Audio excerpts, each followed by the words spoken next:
नमस्कार, आपण पाहत आहात लोकवाहिनी मीडिया महाराष्ट्र टॉप 10 बुलेटिन मध्ये. मी आहे आपल्यासह साक्षी. तर घेऊया आढावा महाराष्ट्रातील काही खास बातम्यांचा.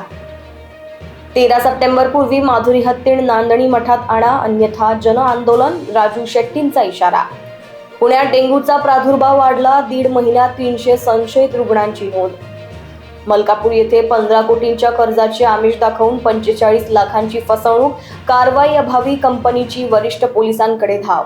जळगावला येलो अलर्ट, पुढील 3 दिवस मुसळधार पावसाचा हवामान विभागाचा इशारा.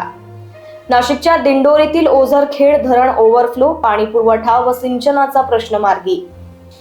इंग्लंडमध्येही दुमदुमला विठ्ठल नामाचा गजर, बेसिंगस्टोकमध्ये उत्साहात साजरी आषाढी एकादशी. नांदेडमध्ये भरधाव कारची 2 दुचाकींना धडक, एकाचा मृत्यू तर 1 गंभीर जखमी. SIR मोहिमेमुळे ग्रामपंचायत निवडणुका लांबण्याची शक्यता, अंतिम मतदार यादीला स्थगिती.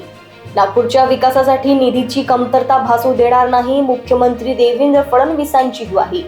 जळगावात शेतकरी कर्जमुक्ती योजनेसाठी 53,896 शेतकरी पात्र, लाभार्थ्यांची यादी जाहीर.